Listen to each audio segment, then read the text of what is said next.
السلام علیکم. محمد اظہر صدیق اپنے پروگرام پولیٹیکل ڈائریز کے ساتھ حاضر خدمت ہے. اگلا ہفتہ میں جیسے پہلے بھی کہتا آیا ہوں بڑا اہم ترین شروع ہونے والا ہے، اور جو یہ کہہ رہے ہیں کہ عمران خان کو سائفر میں سزا نومبر میں ہو جائے گی، وہ شاید احمقوں کی جنت میں رہتے ہیں. اتنا آسان کام نہیں ہے. بہت سے معاملات ایسے آگے ہیں کہ جس کے لیے وہ آپ کو آگے لے کے چلنا پڑے گا. لیکن سائفر کے کیس میں آنے والے دن میں کچھ ڈیولپمنٹ ایسی آنے والی ہے جو بڑے مسائل پیدا کر دے گا. اور عمران خان کو جیل کے اندر رکھنے کی تو پلان آلریڈی موجود ہے کہ الیکشن کے اندر وہ الیکشن کے دنوں میں باہر نہ آ سکے. لیکن پاکستان تحریک انصاف کی یا جو تو عمران خان کی جو فین فالوئنگ کا لفظ نہیں ہے، علاقوں میں جو پذیرائی ہے وہ کم نہیں ہو سکی ہے. کور کمیٹی نے جو بلے کے نشان کے حوالے سے گفتگو کی ہے اس پہ بات کرنی ہے. مولانا فضل الرحمان نے جو کہا ہے کہ جو پاکستان کی تباہی کا ذمہ دار صرف عمران خان کو ڈال کے وہ کہہ رہے خالی عمران خان نہیں ہے، وہ کیا کہنا چاہتے ہیں اور اسے کیا مراد ہے. اور جو بڑی بات ہے، جو سب سے اہم ایشو ہے، وہ $25 کروڑ کی جو امداد ہے اس کا کیا اثر ہوگا وہ دیکھنے کی بات ہے. اور عمران خان صاحب کے بچوں سے فون پہ بات نہیں کرائے گی. کیا چاہ کیا رہے ہیں کہ ذہنی طور پر آپ کیا پریشر کرنا چاہ رہے ہیں. آگے چلنے سے قبل بتاتا چلوں، سلیم صافی نے جو انعام اللہ شیخ کے ساتھ جو پروگرام کیا تھا، انعام اللہ کے ساتھ محترمہ بشرا بی بی صاحبہ کے حوالے سے، اس میں فرش زادی کے بارے میں ایلیگیشن لگائے تھے. ان کا قانونی نوٹس مکمل ہو گیا ہے اور انشاءاللہ امید ہے کہ آج وہ قانونی نوٹس میں جاری کروں گا اور ہرجانے کے حوالے سے پھر آگے موو بھی کریں گے. پیمرا میں شکایت بھی درج کرائی جائے گی باقاعدہ کہ اس طرح کے جو پروگرام ہیں یہ بیسیکلی بنیادی طور پر حد کے عزت کے جہاں زمرے میں آتے ہیں، وہ ڈس انفارمیشن کے حوالے سے بھی بات بڑی واضح طور پر ہے. اور ایک جو میں نے ٹویٹ بھی کیا آپ کو، ہمارے دوست ہی عمران وسیم صاحب، اور وہ بڑا ڈیفینڈ کرتے رہے عمران خان کی جو ہے نا سائفر کے کیس میں ضمانت کی سماعت نہیں ہوتی. پچھلے ہفتے جو نہیں ہوئی نا سماعت، یعنی اس ہفتے میں جو ہفتہ گزر رہا ہے، ان کا کہنا تھا کہ جو فوجداری بینچ نہیں ہے. اچھا نہیں لگا، حقائق اس سے مختلف ہے. اور ہم نے دیکھا کہ سپریم کورٹ نے فوجداری کیسز سنے. اور اب جو ایک بات سامنے آ رہی تھی اب نون لیگ کی صفوں کے اندر یہ آس پاس ہے کہ یہ اس کی ضمانت کی درخواست، اور یہ ہم بہت پہلے کہتے آئے ہیں. تو کیس تو جیسے سردار طارق مسعود کی کورٹ میں لگا ہے، لیکن یہ ہم کہتے آئے ہیں اور اسے آگے اور آپ کے بتانا بھی شروع کر دیا کہ ضمانت منسوخ ہو جائے گی. It's a fit case for a bail. یعنی جسٹس یحییٰ افریدی اس میں ہے اور جسٹس عائشہ ملک صاحبہ ہے. جسٹس یحییٰ افریدی سے میں امید رکھ سکتا ہوں، لیکن بہت سی باتیں ایسی ہیں جو میں نہیں کہنا چاہتا، لیکن میں جسٹس یحییٰ افریدی سے امید رکھ سکتا ہوں کہ وہ انصاف کریں گے. جسٹس عائشہ ملک، اب جیسے سردار طارق مسعود کا ذہن تو ہر ایک کو پتہ ہے، وہ کہنے کی ضرورت نہیں ہے کسی کو. کیس بڑا، یعنی اب یہاں صرف ایک ضمانت کے حوالے سے معاملہ نہیں ہے، کواشمنٹ والا معاملہ بھی اب چونکہ نیچے سے خارج ہو کے یہاں تک آ چکا ہے، فرد جرم عائد ہونے کے خلاف بھی آ گئی. تو یہ سارے معاملہ ہے. بینچ ایک ایسا ہے، بڑا مشکل ہو جائے گا اس کو جسٹیفائی کرنا اب سپریم کورٹ کے لیے. اور ویسے بھی جو ضمانت والی درخواست کے ساتھ کواشمنٹ بھی ڈیسائیڈ کر دیے. بھی پہلا کیس دیکھ رہا ہوں کہ جہاں ضمانت اور کواشمنٹ اکٹھے ہی ڈیسائیڈ کر دے. یعنی وہ کہہ سکتے ہیں لیگل ایکیومن کی کمی کہہ سکتے ہیں، یا اپنے اور کیا کہہ سکتے ہیں کہ فوجداری ضمانت کے پرنسپل اور ہیں، کواشمنٹ کے پرنسپل اور ہیں. اور وہ شاید وہ نیب کا قانون سمجھتے ہی، تو اس لیے کوئی بعید نہیں ہے کہ آنے والے دنوں میں اپنا نواز شریف کو، ویسے بعید کا لفظ تو نہیں ہے لیکن وہ بڑے پر امید ہیں کہ ایون فیلڈ اور العزیزیہ میں نواز شریف بری ہو جائیں گے.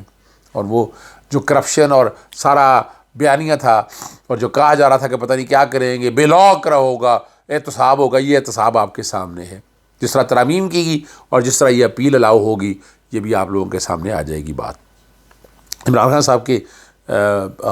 میں کنکلوڈ کرتے ہوئے کہ ان کا کہنا یہی ہے کہ ضمانت منسوخ ہوگی. میں نہیں سمجھتا، بڑے بڑے وکلا یہی کہتے ہیں کہ it's a fit case for a quashment. اگر نہیں ہوتا تو بیل ضرور ہونی ہے. اگر اس میں کوئی ڈاؤٹس تھے اس لیے نیب میں گرفتاریاں کی گئی ہیں. عمران خان صاحب کے صاحبزادے سے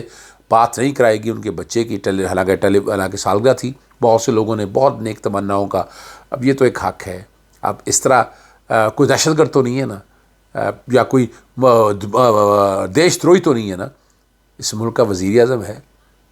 اور وہ وزیر اعظم جو لوگوں کے دلوں کے دھڑکن میں رہتا ہے، جو اس وقت اگر آپ دیکھیں تو آپ کو اندازہ ہو جائے گا، اور وہاں سے بہت سی باتیں آئیں گی۔ ایشیا ترقی بینک نے پاکستان کے قرضے کی جو منظوری دی ہے، اور وہ بڑا اہم ہے، 45 کروڑ ڈالر کی جو ہے، اور بنیادی طور پر بجلی کی ترسیلی نظام، یہ ایک بڑی لمبی لڑائی ہے جو میں عرصہ دراز سے لڑتا آیا ہوں۔ ہمارے ہاں ایک دور تھا 88 سے پہلے وابڈا رن کرتا تھا سارا واٹر اینڈ پاور کو، ایریا الیکٹریسٹی بورڈ ہوتے تھے اس وقت، اور سسٹم یہی تھا ایکسین وغیرہ، لیکن اس کو ڈی بنڈل کرنے کے حوالے سے اس کو تقسیم کیا گیا جنریشن کمپنیز میں، جو جینکوز ہے،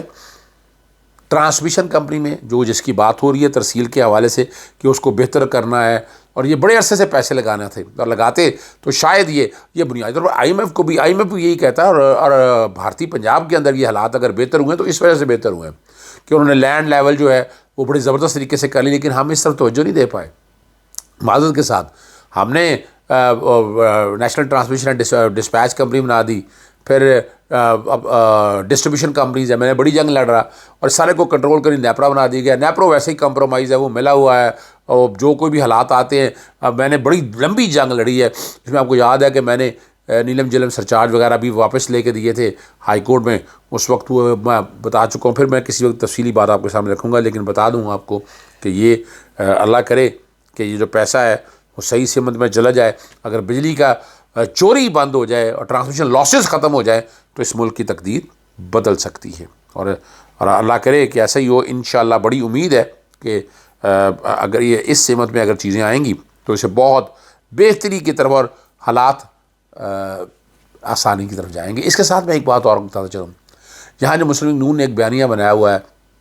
وہ بتاتے ہیں ہم نے موٹر وے بنا دی، ہم نے بجلی کے کارخانے آپ کے سامنے موجود ہیں، کتنے مہنگی بجلی منگوائی، آپ حالات دیکھ لیں، اس وقت بجلی کنٹرول سے باہر ہے۔ 480 ارب روپیہ جب 2013 میں آئے تھے اس وقت یہ دے دیا تھا انہوں نے بغیر آڈٹ کے، اور وہ سرکولر ڈیٹ آج جاتا وہ ہزاروں ارب کی شکل میں جا چکا ہے۔ ہم جو کام کرنے والا تھا بجلی چوروں کو پکڑنا، ٹرانسمیشن لاس کام کرنا، آئی ایم ایف کی شرائط کے ساتھ جڑی تھی، ہم وہ کچھ نہ کر سکے، کوئی ایسا کام نہیں کیا۔ جو سڑکیں بنانا جو کہتے ہیں کہ ملک کی ترقی کے لیے ہے، میں بہہ رہا ہوں تو یہ آج سے کچھ 200 سال پہلے کی باتیں ہیں۔ یہاں انگلستان میں اگر دیکھیں آپ، انہوں نے تو اس بات کا کب سے سوچ لیا ہوا تھا، وہ 200-250 سال پہلے اگر دیکھا جائے نہری نظام انہوں نے بنایا، سمندر سے کس طرح ترسیل کا نظام بنایا، پھر ٹرین کا انفراسٹرکچر جو ایسا بنایا پوری اور ہر طرف پھیلا ہوا ہے۔ یورپ میں بھی اگر چلے جائے سڑکوں کا نظام ایسا زبردست، آپ سڑکوں پہ سفر کر کے آپ برطانیہ، یورپ سارا سفر کر سکتے ہیں، یہ ہے وہ نظام۔ وہ ایک موٹر وے بنا کے بڑا احسان کہتے ہیں، اور وہ تقریباً پچھلے کوئی 30 سالوں سے یہی ایک ڈرامہ بنایا ہوا ہے، اور لیکن اصل جو بات ہے وہ سیکھنا چاہیے انڈیا سے۔ انڈیا نے اپنے ملک کو، نریندر مودی تعریف نہیں کر رہا، لیکن حالات اب سامنے لے کے جا سے کیا کر دیا انہوں نے، انفارمیشن ٹیکنالوجی میں کہاں لے کے۔ اگر آج بھی یہاں بیٹھ کر دیکھیں جتنے یہاں اسٹوڈنٹ آ رہے ہیں، یہاں پڑھ رہے ہیں، آ کے تعلیم حاصل کر رہے ہیں، تعلیم کو کہاں سے کہاں لے گئے، ہم نے وہ نہیں کیا، اور کوئی ان کے پاس ایسا ایجنڈا نہیں ہے جو یہ بتا سکے ماں سوائے موٹر وے اور اس کے علاوہ اور کچھ نہیں ہے کہنے کو۔ اور لیکن ملک اندھیروں میں ہے، یہ آپ اور ہم سارے ہی دیکھ رہے ہیں، اور ہم سب نے دیکھا ہے کہ اس وقت ملک حالات کس سمت کے اندر جاتے ہیں، اور وہ جو تباہی کی ذمہ دار صرف عمران خان، فضل الرحمان بھی، آپ بھی شامل ہیں، مولانا فضل الرحمان صاحب، پچھلے 40 سالوں سے آپ بھی ان لوگوں کے ساتھ بیٹھ کر چلتے آئے ہیں، اور آپ دیکھتے آئے ہیں کیا کچھ اس ملک کا حال کیا ہے۔